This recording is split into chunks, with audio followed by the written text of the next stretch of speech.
On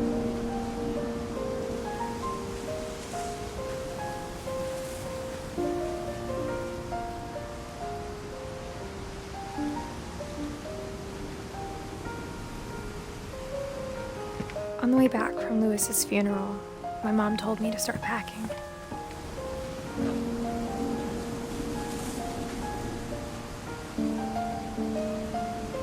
She waited until the day before we left to tell Edie.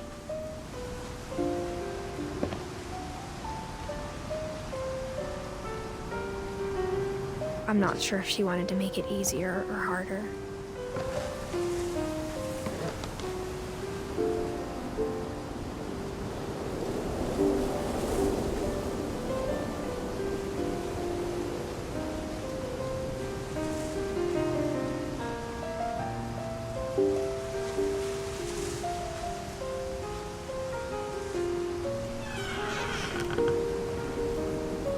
I wish we'd stayed.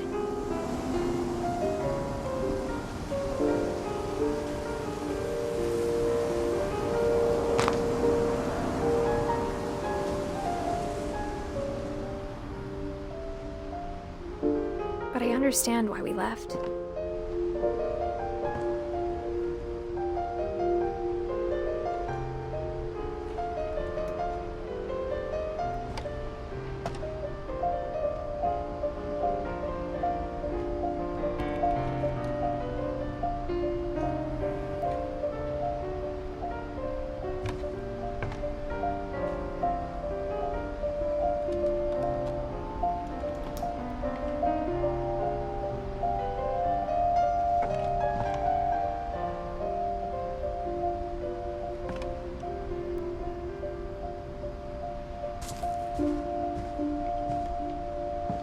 My mom ended up leaving everything behind.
What happened that night had been coming for a long time.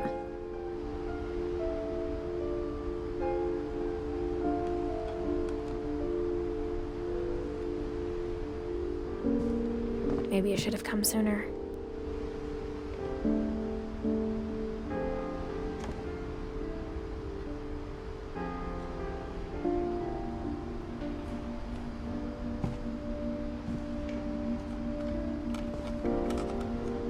But it had to end one way or another.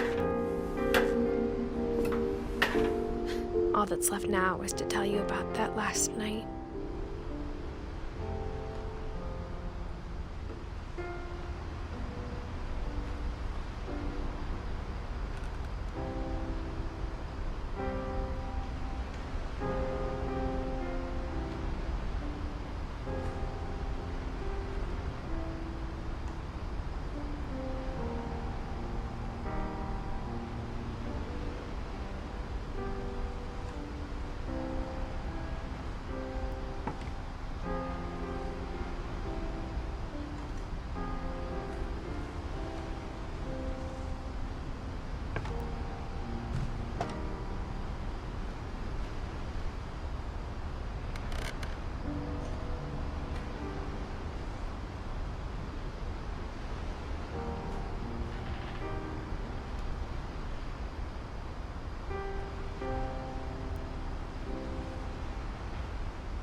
That whole last day, Edie just watched us pack and didn't say a word.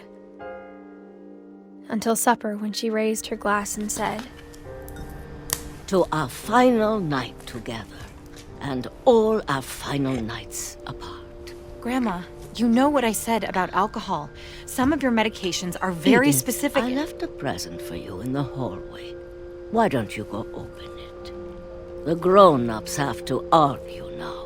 I'm sorry, you're right. We're all leaving tomorrow. Let's just enjoy our last... I'm not leaving.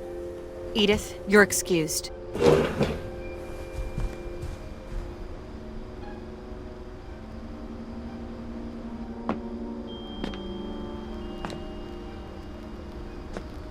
the power had been shut off that morning, but Edie always had plenty of candles. When my mom sealed the library, I don't think she knew about the other entrance.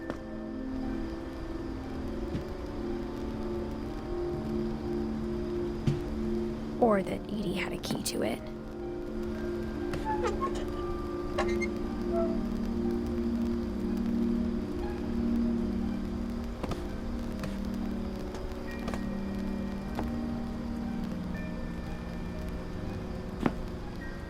That thing you're afraid of isn't going to end when you leave the house.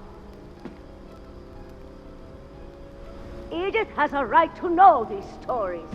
My children are dead because of your stories. I think it's best if Edith and I leave tonight.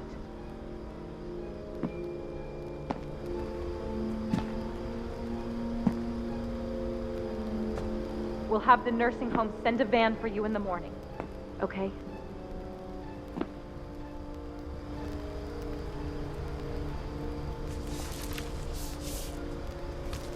Dear Edith, there's so many stories I wish I could tell you, but there's only time for one. This is about what happened on the night you were born. That night, the tide went way, way out.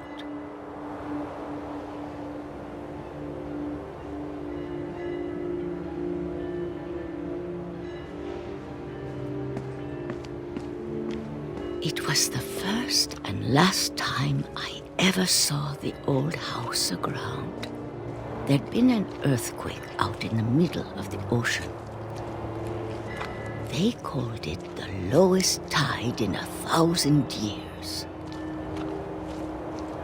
God, it smelled awful. You know, I've seen that house every day of my life.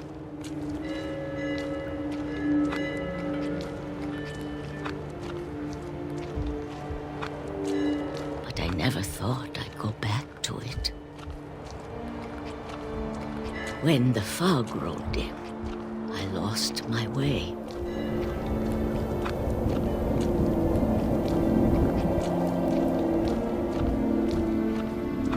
I got turned around.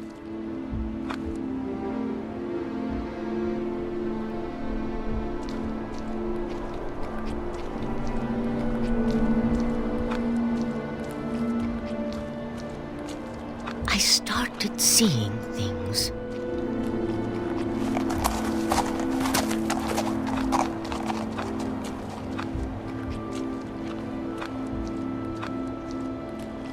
Things I'd forgotten had ever existed.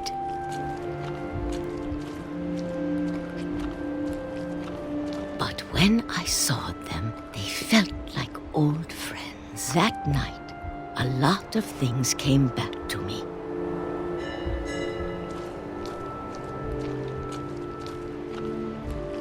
Or maybe I came back to them.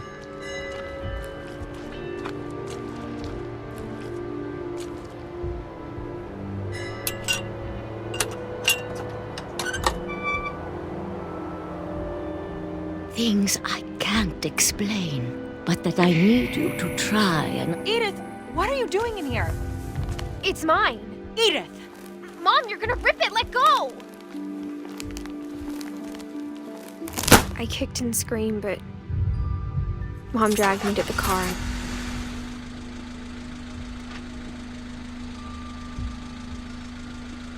I never saw Great-Grandma Edie again.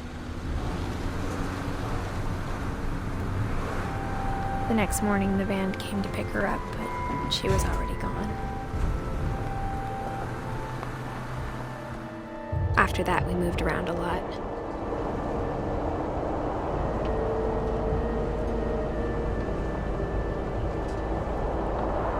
We both tried to make the best of it.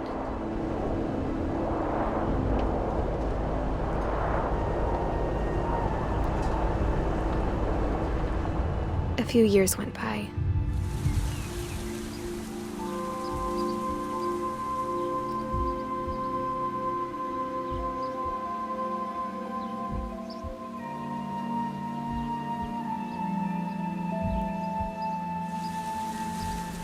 My mom didn't like to talk about it.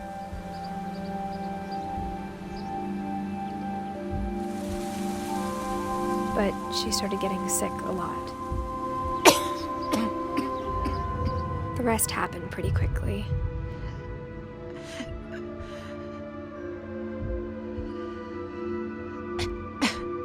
She got better for a while, and then she didn't.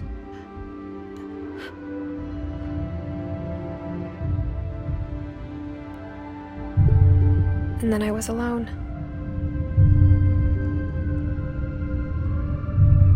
The last Finch left alive.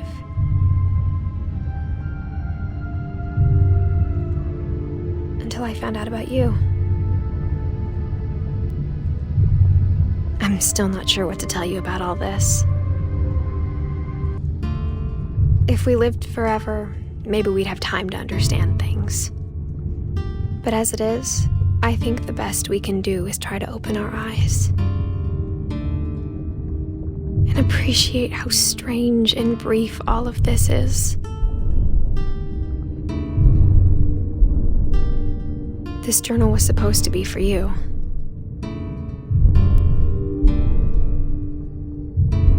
But now I hope you'll never see it. I just want to meet you and tell you all these stories myself. But I guess if you're reading this now, things didn't work out that way.